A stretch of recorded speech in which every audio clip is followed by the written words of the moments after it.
Assalamualaikum warahmatullahi wabarakatuh. Salam sejahtera buat kita semua. Semoga kita semua dalam keadaan sehat jasmani dan rohani, tidak kekurangan satu apapun. Amin ya robbal alamin. Oke, kita lanjutkan saja ceritanya. Tapi seperti biasa, yang belum tekan tombol like, bantu Mimin terlebih dahulu tekan tombol like dan juga berkomentar. Terima kasih sesudah dan sebelumnya. Yes. Yuk kita lanjutkan lagi ceritanya. Bab 1266 sampai bab 1270. Saat ini, Su Soudao sedang berbicara di telepon dengan putranya Su Zifei. Su Zifei berkendara dari Yanjing ke Jinling pada larut malam, tetapi begitu dia tiba di Jinling, dia langsung mengalami dilema. Dia datang ke Jinling untuk mencari keberadaan ibu dan saudara perempuannya. Namun, polisi Jinling mengirim ribuan orang untuk mencari seluruh kota sepanjang hari, tetapi tidak ada hasil. Su Zifei tidak tahu harus pergi kemana, ambil tindakan. Dia awalnya berencana untuk kembali ke rumah tua keluarga Du di Jinling dulu dan meminta bantuan pengurus rumah tangga tua. Dalam hal ini, dia akan punya tempat tinggal. Namun, ketika dia mengira bahwa dia baru saja menyinggung kakeknya, dan kakeknya telah meminta orang untuk mencari keberadaannya kemana-mana, tiba-tiba dia merasa sedikit khawatir. Jadi, dia menelepon Su Soudao yang berada jauh di Australia untuk meminta bantuan, dan berkata kepadanya, "Ayah, kakek tahu bahwa kakek memiliki rumah tua di Jinling. Mungkin dia telah mengirim seseorang untuk menunggu saya pergi ke sana sekarang. Jika saya pergilah ke pengurus rumah tangga tua untuk meminta bantuan, aku mungkin akan ditangkap oleh keluarga Su sebelum aku masuk." Su Soudao berkata dengan nada serius, "Memang ada risiko ini, saya pikir kamu harus lebih berhati-hati dan jangan bicaralah dengan pengurus rumah tangga tua itu dulu, dihubungi." Su Zifei bertanya dengan tergesa-gesa, "Ayah, apa yang harus saya lakukan sekarang?"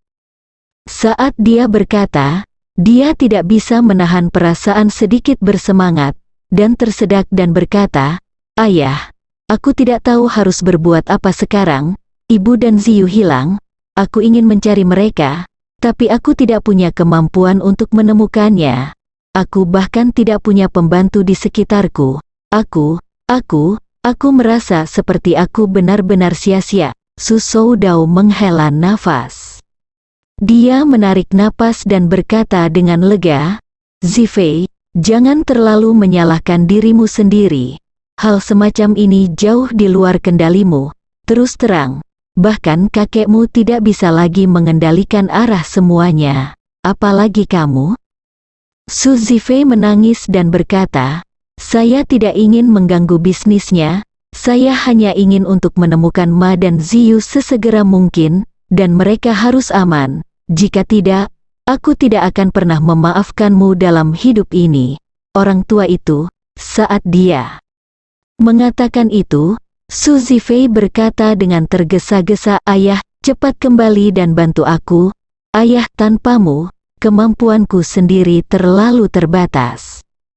Su Soudao ragu-ragu sejenak, dan berkata, "Zifei, kamu harus mencari tempat tinggal di Jinling dulu, tapi jangan ungkapkan keberadaanmu kepada dunia luar. Aku akan menunggu pergerakan kakekmu dan melihat langkah mana yang dia rencanakan, yang akan diambil selanjutnya." Sebenarnya, bagi Su Soudao, meskipun dia telah melihat laporan berita dan video yang diunggah oleh Ye Chen, dan sangat membenci Su Chengfeng, dia tetap tidak berani melawan Su Chengfeng secara langsung. "Alasan kenapa saya tidak berani rontok juga sangat sederhana, yaitu kurangnya kemampuan saya.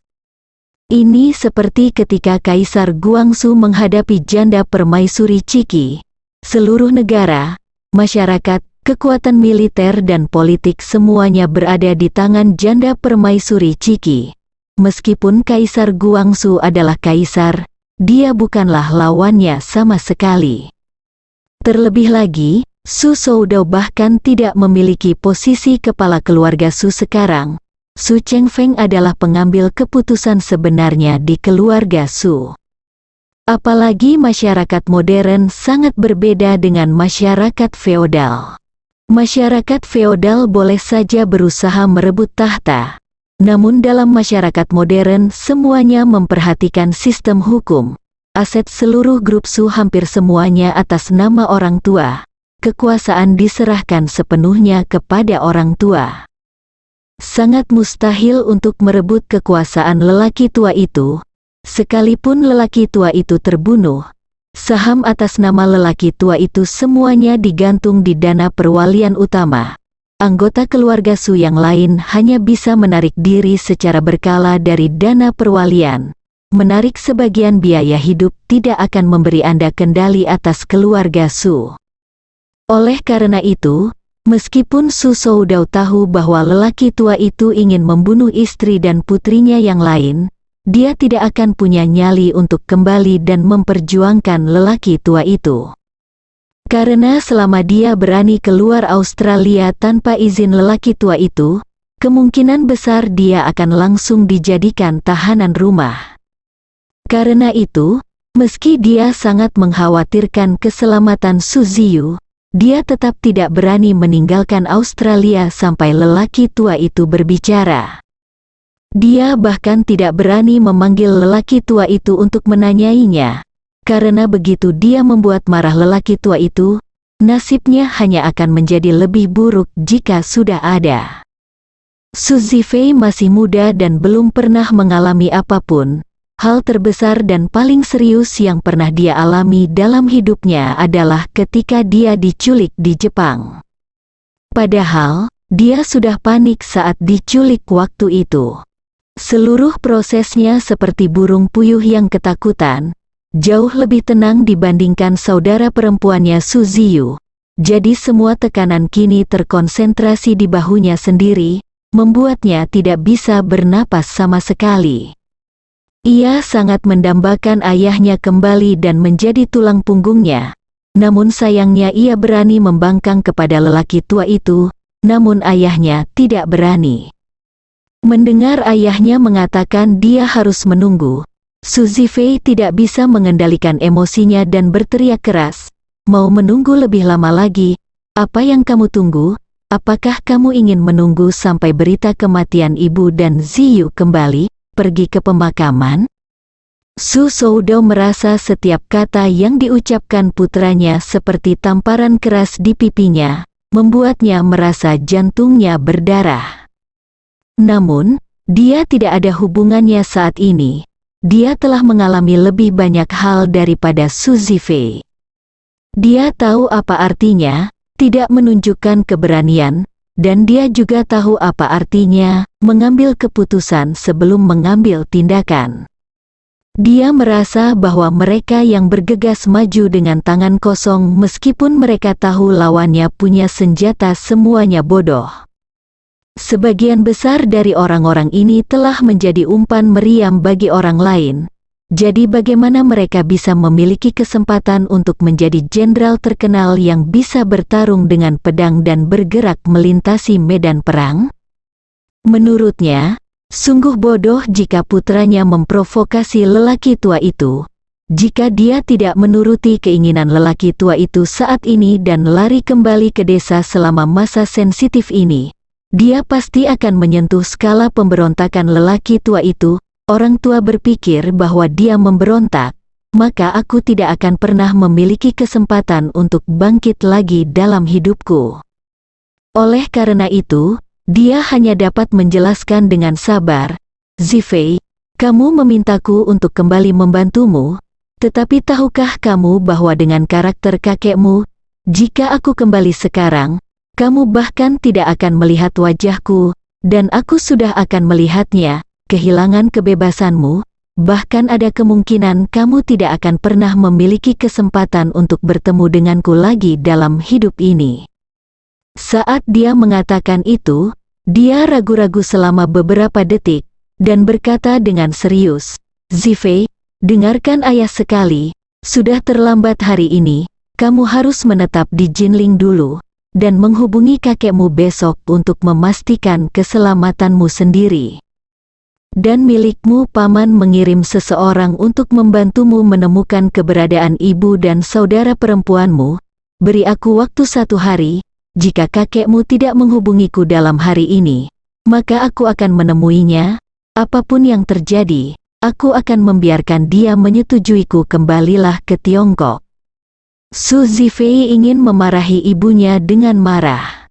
Namun, setelah menenangkan diri, ia pun paham bahwa perkataan ayahnya itu bukannya tidak masuk akal.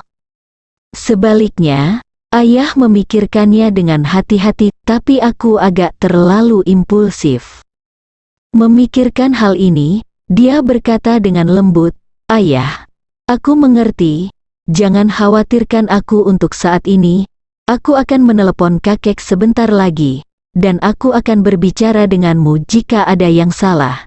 Su Soudao bersenandung dan memerintahkan berkata, "Jangan menelepon kakekmu malam ini, kurasa dia seharusnya merencanakan bagaimana menemukan ibumu dan saudara perempuanmu sekarang. Jangan ganggu dia, ayo kita bicarakan besok." Saat dia sedang berbicara, miliknya ponsel. Tiba-tiba ketika pemberitahuan panggilan lain muncul, dia berseru, "Kakekmu menelepon saya." Setelah menerima telepon Su Chengfeng, Su Soudao merasa itu masuk akal dan tidak masuk akal. Dia buru-buru menghibur putranya, menutup telepon, dan menjawab panggilan Su Chengfeng, ingin mengetahui niat Su Chengfeng.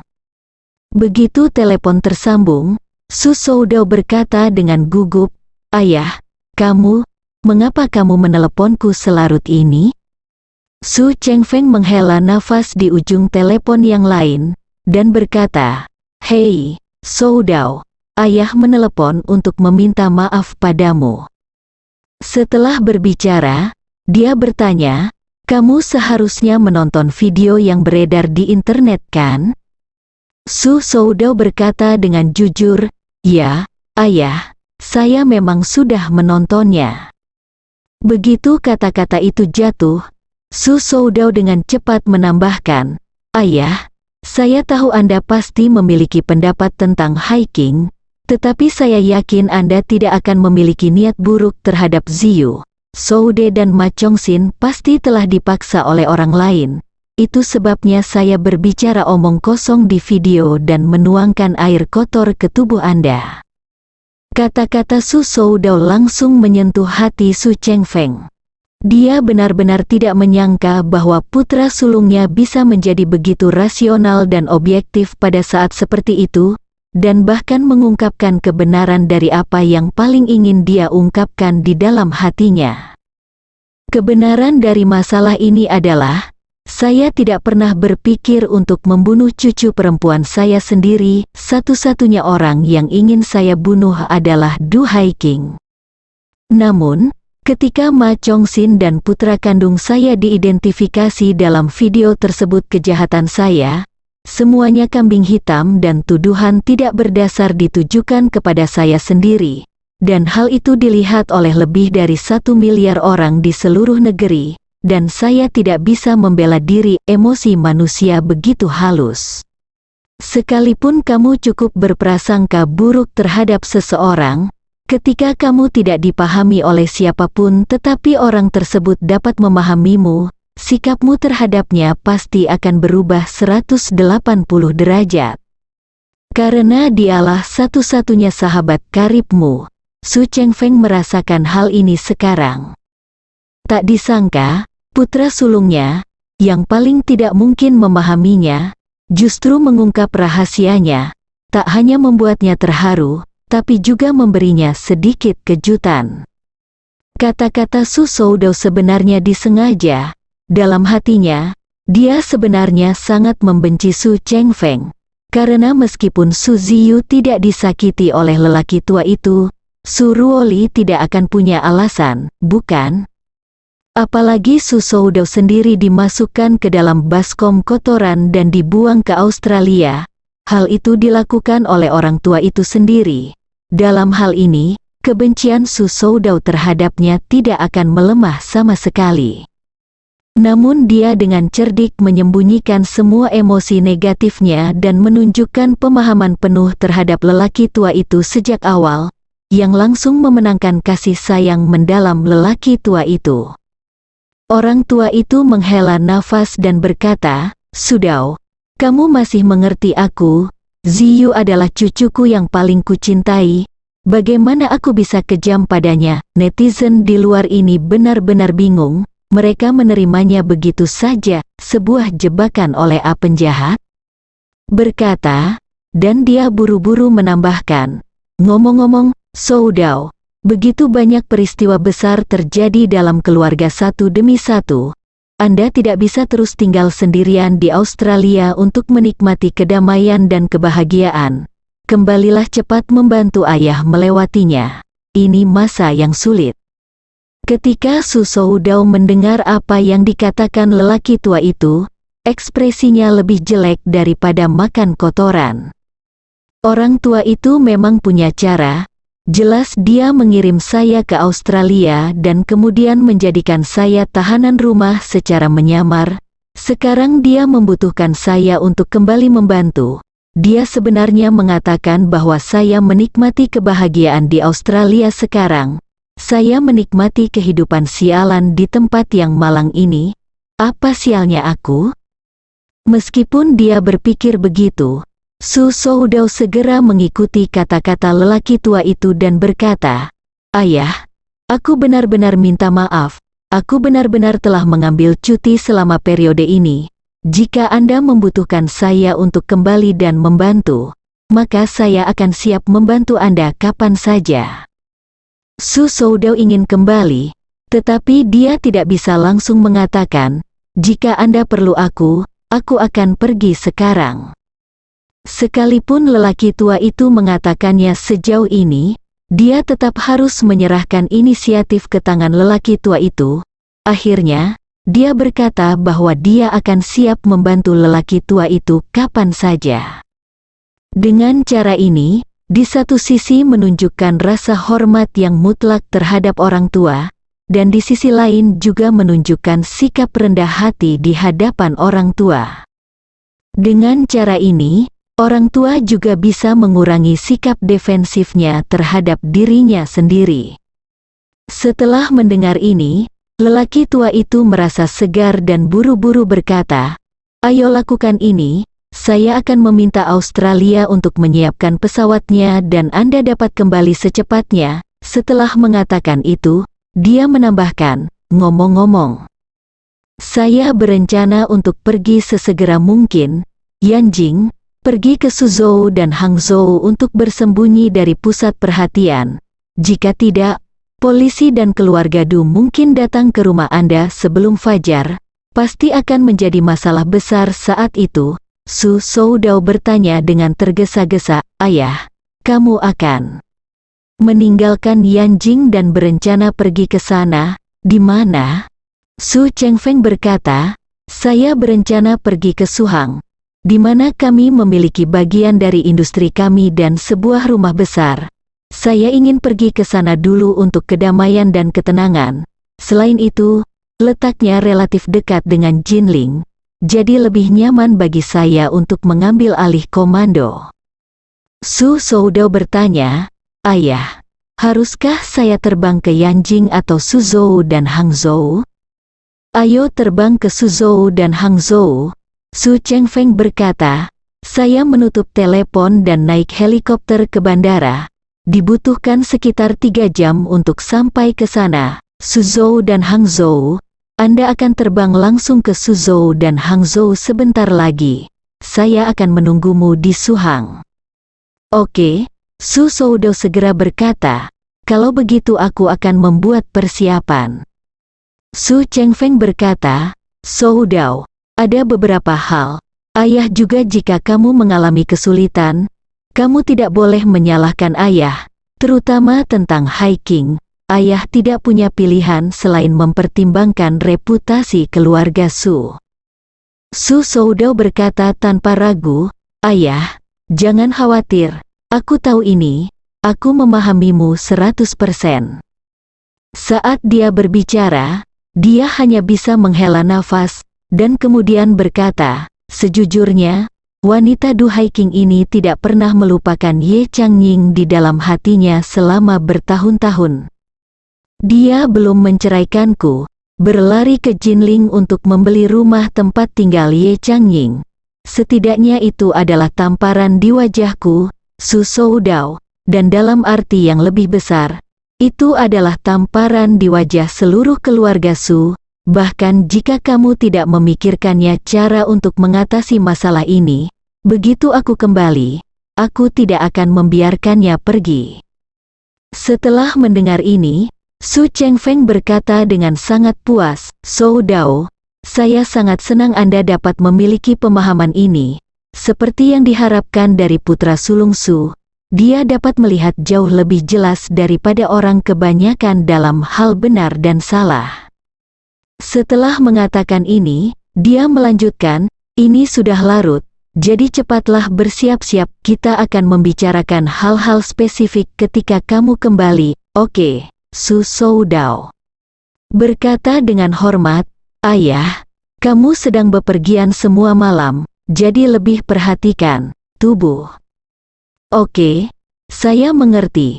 Su Chengfeng menjawab, memikirkan sesuatu, dan berkata, ngomong-ngomong, Soudao, saat video pertama kali keluar, Zifei datang ke tempatku dan membuat keributan, dan kemudian menghilang tanpa jejak. Jika dia menghubungimu, harap ingat untuk meminta maaf kepadanya atas namaku. Sebagai seorang kakek, aku memang memiliki temperamen yang panas, jadi dia tidak boleh memasukkannya ke dalam hati. Su Soudao benar-benar tidak menyangka lelaki tua itu akan mengambil inisiatif untuk memberikan putranya meminta maaf. Dia buru-buru berkata, Ayah, Zifei baru saja menelepon saya. Masalah terbesar dengan anak ini adalah dia belum cukup dewasa dan belum cukup menemui banyak hal. Dia mudah bingung dengan pesan-pesan eksternal dan tidak dapat melihat esensi segala sesuatu dengan jelas. Anda tidak boleh mengenalnya. Ketika saya kembali, saya akan membawanya kepada Anda dan bersujud untuk mengakui kesalahannya. Su Chengfeng sangat puas dengan Su kata-kata Soudao dan berkata, kalau begitu, aku lega, cepatlah kembalilah tepat waktu, aku akan menunggumu di Suzhou dan Hangzhou. Satu hal yang Tuan Su lebih baik daripada Su Soudao adalah dia telah membangun kerangka umum di otaknya melalui petunjuk, dan pada saat yang sama, dalam kerangka ini, dia telah menghitung keberadaan orang misterius ini, Ye Chen. Faktanya, Su Chengfeng selalu menjadi rubah tua yang sangat cerdik. Hampir tidak ada celah dalam banyak hal yang dia rencanakan.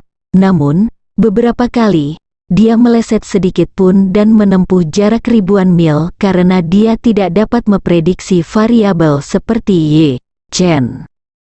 Kali ini, dia berspekulasi bahwa Su Ziyu belum mati, dan Su Ziyu harus diselamatkan oleh seorang ahli. Jadi dia memutuskan untuk mencoba yang terbaik untuk menyelamatkan keluarga Su Soudao. Titik terobosan pertama tentu saja adalah Su Soudao, kepala keluarga. Panggilan telepon tadi tidak hanya menghibur Su Soudao, tapi juga mengungkapkan permintaan maafnya kepada Su Zifei di depan Su Soudao. Jika ayah dan anak itu mempercayai perkataannya, maka setidaknya setengah dari 4 keluarga telah diselamatkan. Meskipun Su Soudao tidak mungkin memaafkan Su Chengfeng dengan begitu mudah, pada saat ini, hatinya memang sedikit lega karena pengakuan sukarela Tuan Su barusan. Bagaimanapun, Su Chengfeng tidak pernah menundukkan kepalanya kepada siapapun dalam hidupnya untuk mengakui kesalahannya. Dan tiba-tiba dia meminta maaf secara langsung, yang sangat mengejutkannya. Selain itu, Su Chengfeng tidak dapat mengetahui keberadaan faktor misterius Ye Chen, jadi dia tidak mengetahui motif sebenarnya dari penaklukan lelaki tua itu. Selain itu, ia dikirim ke Australia. Sekalipun lelaki tua itu melakukan kesalahan padanya, tidak perlu tunduk padanya. bahkan lelaki tua itu bisa sepenuhnya menjadikannya tahanan rumah, sehingga tidak ada masalah di masa depan. Ini juga merupakan gaya konsisten orang tua itu dalam melakukan sesuatu. Namun lelaki tua itu tidak memilih cara ini. Sebaliknya, ia berinisiatif menundukkan kepala dan mengakui kesalahannya serta memohon maaf. Hal ini membuat Su Soudou merasa bahwa lelaki tua itu mungkin benar-benar menyadari sesuatu dan memiliki ide untuk mengubahnya, cara dan menebus kesalahannya sendiri. Orang tua itu rela berbaikan dan setuju untuk membiarkan dirinya kembali ke tanah air, yang sama saja dengan bersiap mengembalikan jati dirinya sebagai ahli waris. Tidak ada yang akan kesulitan dengan kekayaan 1 triliun dolar. Jadi selain terkejut, Su Soudou juga merasakan semacam kegembiraan yang tak terkendali. Namun, di satu sisi, ada kesedihan dan kekhawatiran karena tidak mengetahui apakah putri kandungnya masih hidup atau sudah mati, dan di sisi lain, ia bersemangat untuk menyerahkan diri. Emosi yang sangat berbeda ini bercampur menjadi satu, membuat Su Soudou merasa sedikit malu. Alasan kenapa dia malu juga karena dia menyadari bahwa dia tidak bisa menghentikan kegembiraan di lubuk hatinya dalam keadaan seperti itu. Ini juga membuatnya sepenuhnya memahami sebuah kebenaran. Mengapa terjadi perebutan tahta dan kekuasaan berturut-turut di antara kerabat dekat di zaman kuno?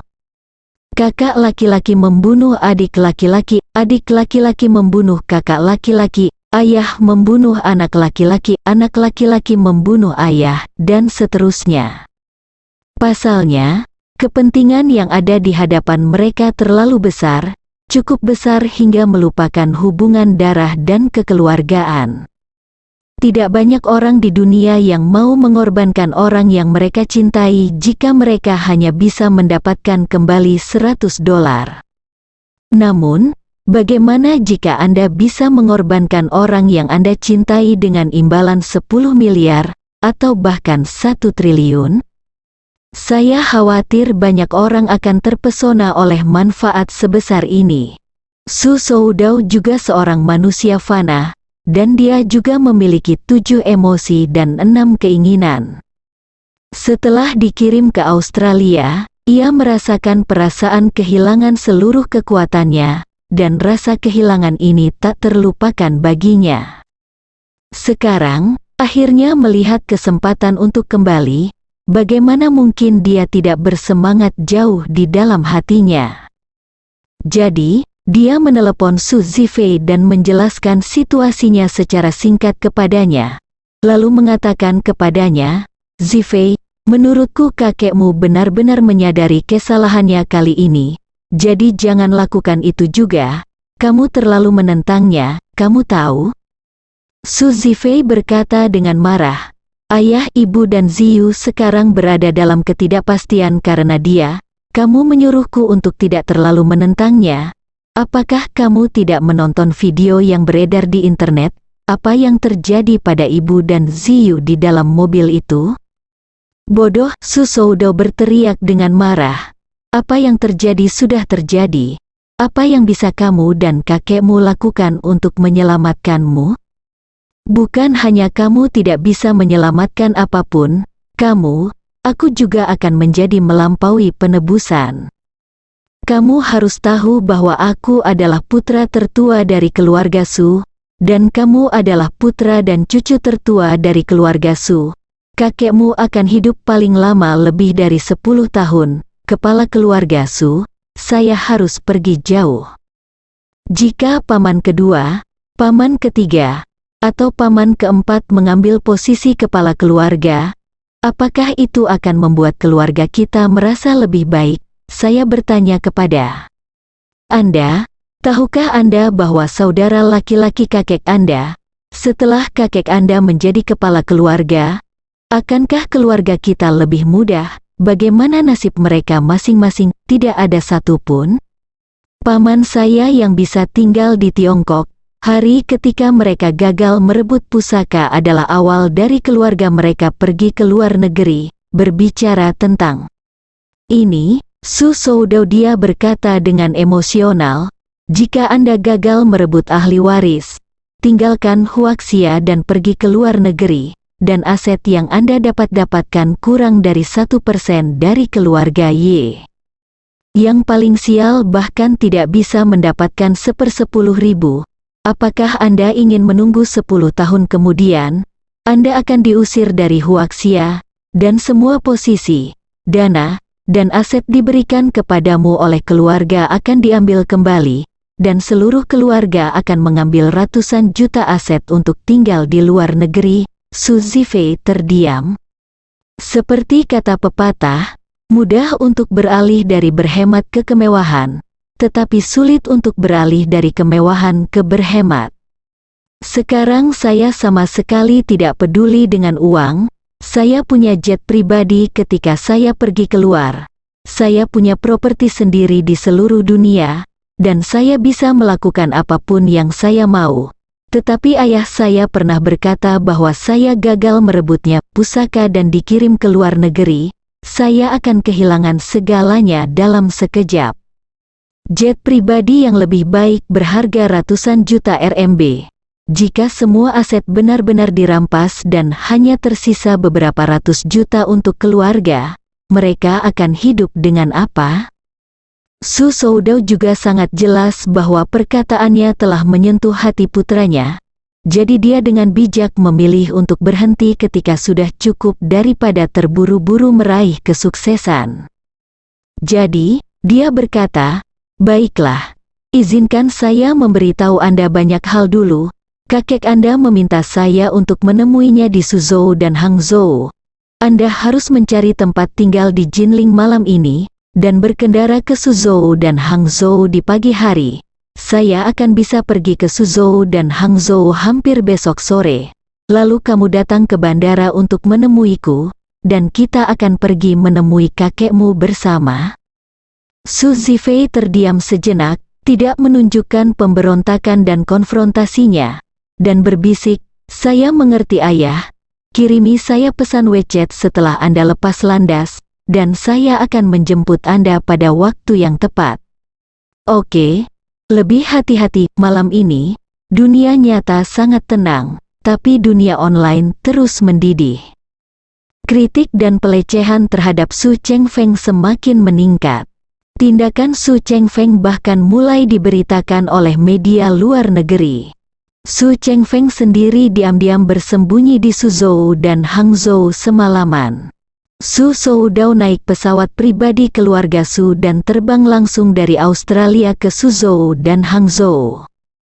Adapun Su Zifei, untuk berhati-hati, dia tidak mencari perlindungan dengan siapapun atau pergi ke hotel. Sebaliknya, dia berbaring di limusinnya dengan pemanas menyala sepanjang malam. Malam itu, ketiga generasi keluarga Su tidak bisa tidur. Berbeda sekali dengan mereka, Du Haiqing dan Su Ziyu, ibu dan anak perempuan, berbaring di tempat tidur besar yang sangat nyaman di Buckingham Palace Hotel dan tidur nyenyak sepanjang malam. Pada jam 8 pagi, Su Ziyu bangun lebih dulu dan membuka matanya sedikit. Yang menarik perhatian Su Ziyu adalah suite mewah di sebuah hotel, dan dia berbaring di tempat tidur besar yang nyaman dengan lebar lebih dari 2 meter. Pada saat ini, dia berpikir bahwa dia adalah jiwa yang keluar dari tubuhnya setelah kematian. Jadi dia segera ingin mencari keberadaan ibunya, dan melihat sekeliling, hanya untuk menemukan bahwa ibunya terbaring di sampingnya. Pada saat ini, dia tidak peduli dengan kenyataan mimpinya, dan dengan tidak sabar mengulurkan tangannya, menjabat tubuh ibunya, dan berteriak, "Bu, Bu, bangun." Du Haiqing, siapa masih tidur, terbangun dengan lemah. Setelah pulih, dia menatap Su Ziyu di depannya dan berseru, "Ziyu, kamu baik-baik saja?" Su Ziyu buru-buru berkata, "Bu, aku tidak tahu jika aku baik-baik saja." Du Haiqing melihat sekeliling dan bertanya tanpa sadar, bukankah kita berada di dalam terowongan? Bagaimana mungkin? Su Ziyu juga tanpa sadar menggelengkan kepalanya. Aku tidak tahu apa yang terjadi, sepertinya ini hotel. Mengatakan itu, Su Ziyu tiba-tiba teringat wajah Ye Chen. Tiba-tiba terlintas dalam benaknya bahwa sebelum dia koma, orang yang muncul di hadapannya adalah dermawan yang telah dia pikirkan siang dan malam, berusaha sekuat tenaga, dan ingin menemukannya. Kemudian dia memahami sesuatu dan berseru, "Bu, pastilah dermawan kita yang menyelamatkan kita." "Dermawan saya?" Du Haiking bertanya tanpa sadar. "Maksud Anda, dermawan yang menyelamatkan Anda di Jepang?" "Itu benar, itu dia." Su Ziyu sangat bersemangat hingga suaranya bergetar, dan air mata jatuh di pipinya tak terkendali. Dia tersedak dan berkata, "Bu, kenangan terakhirku sebelum aku koma adalah aku akan segera mati. Kesadaran saya telah mencapai tepi fragmentasi, dan kemudian, lalu saya melihat dermawan saya." Du Haiking mau tidak mau bertanya, mungkinkah itu halusinasi yang disebabkan oleh ketidaksadaran pada saat itu? Bukankah orang itu di Jepang? Kenapa dia muncul di Jinling? Su Ziyu berkata dengan tegas, "Bu, itu dia. Itu benar-benar dia. Aku tidak akan pernah salah mengingatnya." Saat dia mengatakan itu, dia buru-buru memeriksa tubuhnya. Segera, dia menemukan bahwa tubuhnya, yang terluka parah dalam kecelakaan mobil, sekarang tidak terluka, dan dia berkata dengan penuh semangat, "Bu, pasti dermawan kami yang menyelamatkan kami dari terowongan, ada juga yang terluka pada kami. Dia pasti sudah menyembuhkan lukanya." Baru kemudian Du Haiking menyadari bahwa tubuhnya tidak dapat merasakan sesuatu yang tidak normal saat ini. "Tahukah Anda, sebelumnya, dia dan putrinya mengalami kecelakaan mobil akibat ulah manusia di dalam terowongan dan menderita luka parah." Dia tidak bisa menahan diri untuk tidak berseru dalam hatinya, dalam kecelakaan mobil yang begitu serius, hampir mustahil bagi siapapun untuk selamat. Tapi Ziyu dan aku tidak terluka sekarang, ini sungguh sulit dipercaya. Jadi, dia buru-buru bertanya, "Ziyu, mengapa dermawanmu datang untuk menyelamatkan kami?" "Saya juga tidak tahu." Su Ziyu menggelengkan kepalanya dengan bingung dan berkata, "Saya sudah merekrutnya sejak lama, tapi dia belum pernah ke sana. Saya menemukannya, ini kedua kalinya saya melihatnya." Saat dia mengatakan itu, dia tidak bisa menahan nafas. "Bu, dermawan saya menyelamatkan saya lagi, dan tidak hanya menyelamatkanku, tapi juga menyelamatkanmu. Lagi pula, kami berdua, serta saudara laki-lakiku, berhutang 4 nyawa kepada dermawan kita." Kemudian, Su Ziyu tidak bisa menahan diri untuk mengeluh, "Bu, ahli Feng Shui itu yang ditemukan kakek itu hanya omong kosong." Dia bertanya, "Aku tidak ingin berbicara dengan dermawanku tentang konflik antara takdirku dan nasib dermawanku, dan bencana apa yang akan terjadi. Tapi dia pasti tidak bisa membayangkan bahwa itu adalah dermawanku. Siapa yang menyelamatkanku lagi?" Aku berkata pada saat itu bahwa dialah yang bertanggung jawab. Hal-hal itu tidak dapat dipercaya, dan kamu bahkan memarahiku. Du Haiking segera menghentikannya. "Ziyu, jangan bicara omong kosong. Bagaimana kabarmu tahu bahwa perhitungan Tuan Lai tidak akurat? Tuan Lai telah lama mengatakan bahwa Anda tidak boleh mencarinya. Pada saat itu, jika saya patuh dan kembali ke Yanjing dengan patuh, saya tidak akan menemui hal sebesar itu." Su Ziyu tidak yakin, dan berseru, "Jika saya kembali, bukankah keselamatan ibumu akan terjamin? Jika saya tidak di sini dan dermawan saya tidak muncul, maka ibu, Anda akan berada dalam keadaan yang sangat buruk situasi." Du Haiking menghela nafas, dan berkata, "Hei, inilah sebab dan akibat di dunia. Guru Lai hanya melupakan hubungan antara Anda dan dia pada saat itu. Jika dia tidak menghitung, saya akan memiliki hubungan dengan dermawan Anda melalui kamu. Mengingat aku akan diselamatkan oleh dermawanmu karena ini. Berbicara tentang ini, dia tidak dapat menahan perasaan. Dermawan ini benar-benar orang yang mulia di keluarga kami. Aku ingin tahu apakah aku dapat menemukannya dia dan berterima kasih padanya secara langsung. Su Ziyu kembali sadar, dan berkata dengan penuh semangat, hotel tempat kita menginap pasti sudah diatur oleh Engong. Saya akan pergi ke staf layanan dan bertanya. Setelah selesai berbicara, dia buru-buru turun dari tempat tidur, bangun, segera keluar dari kamar tidur dalam beberapa langkah, dan langsung menuju pintu kamar eksekutif. Begitu Su Ziyu membuka pintu, dia melihat 4 wanita muda yang kuat di luar pintu, benar-benar menghalangi jalan. Dia buru-buru bertanya, "Hai, bolehkah saya bertanya di mana saya berada?" Salah satu wanita berkata, "Nona Su, Anda berada di hotel yang diatur oleh tuan muda kami untuk Anda dan Nona Du." Ziyu bertanya dengan sangat terkejut, "Lalu, siapa tuan mudamu?" Wanita itu menggelengkan kepalanya dan berkata, "Maaf, Nona Su, tetapi identitas tuan muda kita sangat rahasia, dan kita tidak boleh mengungkapkannya kepada dunia luar." Su Ziyu tidak berdamai. Dia bertanya lagi, "Kalau begitu bisakah Anda membawa saya menemuinya? Saya ingin mengucapkan terima kasih secara langsung." "Saya minta maaf." Wanita itu terus menggelengkan kepalanya, dan berkata dengan nada meminta maaf, "Anak muda kita tuan telah memerintahkan bahwa jika kamu dan Nona Du ketika kamu bangun, kamu dapat beristirahat dengan baik di kamar terlebih dahulu. Dan kamu dapat memberitahu kami kapan saja kamu membutuhkan sesuatu. Tetapi kamu tidak dapat meninggalkan kamar." "Hah?" Su Ziyu mau tidak mau bertanya, "Saya tidak tahu apa tujuan pengaturan tuan muda Anda." "Apa?" Wanita itu menjelaskan, "Benar, tuan muda kami memberitahu Anda bahwa kakek Anda sengaja mencoba membunuh ibumu, dan keselamatanmu sendiri tidak dapat dijamin. Jadi dia membutuhkanmu dan Mesdu untuk tinggal di hotel sementara waktu. Kamar, jangan keluar." Su Ziyu merasa sedikit kecewa.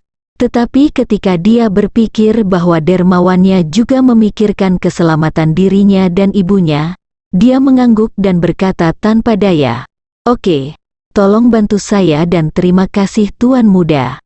As dia berbicara, dia buru-buru bertanya lagi, Saya punya satu pertanyaan lagi."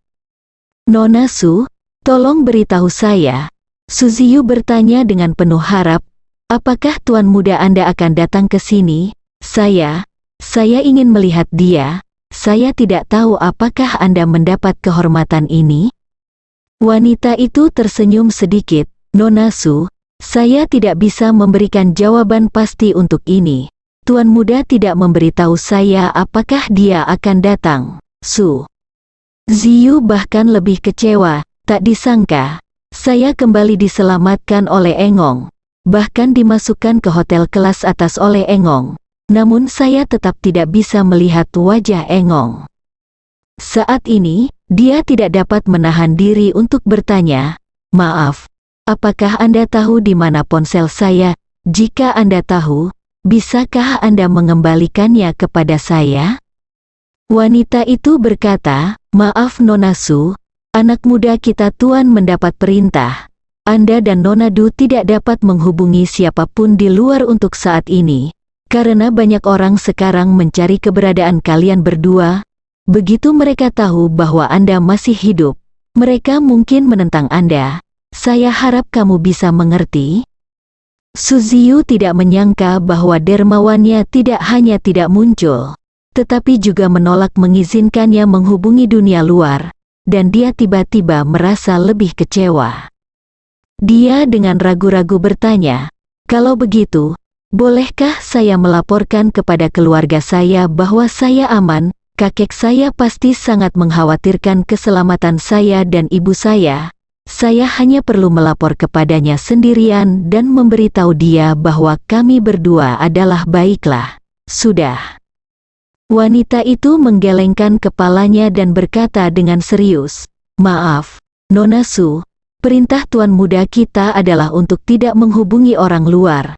Tidak peduli siapa mereka." Meskipun Su Ziyu tidak melakukannya, cukup mengerti, tapi dia masih mengangguk sedikit, berpikir, bahkan pengaturan gong, meskipun terlihat sangat mirip dengan menempatkan saya dan ibu saya sebagai tahanan rumah, tapi saya yakin dia pasti punya alasannya, dan dia pasti punya niat baik. Jadi, dia berkata, "Saya mengerti, terima kasih."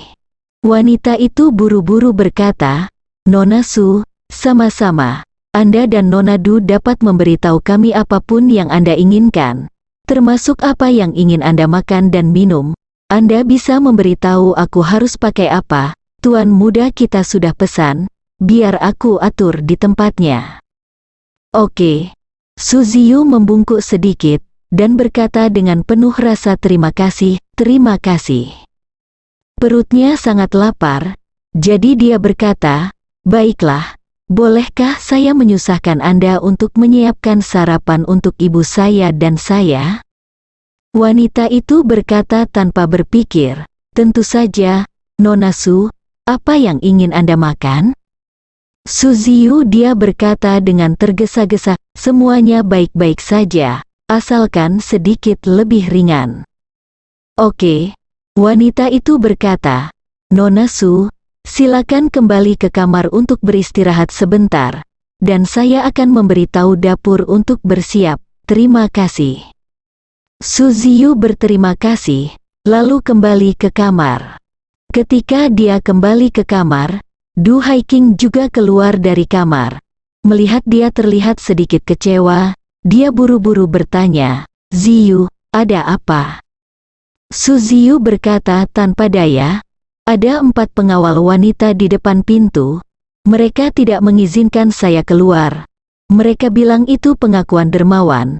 Mari kita tetap di sini, ada banyak orang di luar yang mencari keberadaan kita. Demi kita, demi keamanan, dermawan tidak mengizinkan kami melakukan kontak apapun dengan dunia luar. Awalnya saya ingin melaporkan kepada kakek saya bahwa itu aman, tetapi mereka tidak mengizinkannya." Du Haiking sedikit mengangguk dan berkata dengan serius, "Bisa dimaklumi juga, kakekmu menginginkan nyawaku, ada yang menginginkan nyawamu. Entah betapa rumitnya situasi di balik ini, jika dunia luar mengetahui bahwa kita berdua masih hidup, itu akan membawa banyak hal bahaya. Dan itu juga akan menyakitimu." Engong menyebabkan banyak masalah. Su Ziyu bertanya, "Bu, pengawal wanita di pintu mengatakan bahwa Engong adalah tuan muda mereka. Jadi menurutmu tuan muda siapa itu? Jenis apa tuan yang kuat yang dimiliki Jinling, keluarga?" Jinling, Du Haiking mengerutkan kening dan berpikir sejenak, lalu berkata dengan serius, "Saya benar-benar tidak tahu banyak tentang situasi di Jinling, tapi saya tahu bahwa ada sebuah lagu keluarga yang asetnya mungkin di awal ratusan miliar. Dermawan ini sangat kuat, itu jelas bukan sesuatu yang bisa dipupuk oleh keluarga sebesar keluarga Song. Dengan kata lain, jika keluarga Song bisa mengolah seperti itu bakat luar biasa, maka kekuatan keluarga Song tidak akan pernah sebesar sekarang." Su Ziyu bertanya lagi, "Mungkinkah itu keluarga tersembunyi?" "Keluarga tersembunyi?" Du Haiking berpikir sejenak dan berkata dengan serius, "Saya tidak bisa mengatakannya dengan baik. Tetapi sejujurnya, situasi ekonomi Jinling berada di tengah. Jinling tidak masuk dalam 10 besar di Tiongkok, dan di kota seperti ini, sulit untuk memiliki kekuatan yang besar, keluarga pertapa. Lagi pula, airnya harus cukup dalam untuk bisa menyembunyikan benda-benda raksasa." Su Ziyu mengangguk setuju, bergumam pada dirinya sendiri, ini sebenarnya. Setelah selesai berbicara, dia punya ide, dan berkata lagi, Bu, katakan padaku, apakah Engong tuan muda dari keluarga besar di Yanjing atau kota tingkat pertama lainnya? Kota tingkat pertama, Du Haiking terdiam sejenak, dan berkata, hanya ada beberapa keluarga terkemuka di negara ini. Sejauh yang saya tahu, tidak satu pun dari keluarga ini yang memiliki tuan muda yang sangat kuat, sama seperti Su keluarga, termasuk saudara laki-lakimu. Di antara keturunan laki-laki dari generasi baru, bagaimana seseorang bisa dianggap sebagai master, keluarga lain bahkan lebih kecil kemungkinannya. Su Ziyu hanya bisa menghela nafas, dia juga merasa ibunya benar. Putra dan saudara laki-laki dari keluarga teratas ini mungkin tampak sangat misterius di mata dunia luar, tetapi bagi anggota keluarga teratas yang sebenarnya, mereka sangat mengenal putra dan saudara laki-laki dari keluarga lain ini. Meskipun putra-putra dari keluarga papan atas ini semuanya adalah siswa berprestasi yang telah kembali dari belajar di luar negeri, Su Ziyu tahu betul bahwa kebanyakan dari mereka adalah idiot yang glamor. Sederhananya, itu adalah bantal bersulam. Terus terang, permukaan telur kotoran keledai itu mengkilat. Jangan lihat anak-anak besar ini, masing-masing fasih berbahasa Inggris, dan pada saat yang sama memahami pola dunia, serta dapat berbicara dan memberi nasihat tentang perkembangan ekonomi global. Zhao Kuo juga buta. Dahulu ada seorang pemuda yang sangat terkenal yang mengaku jenius dalam dunia bisnis.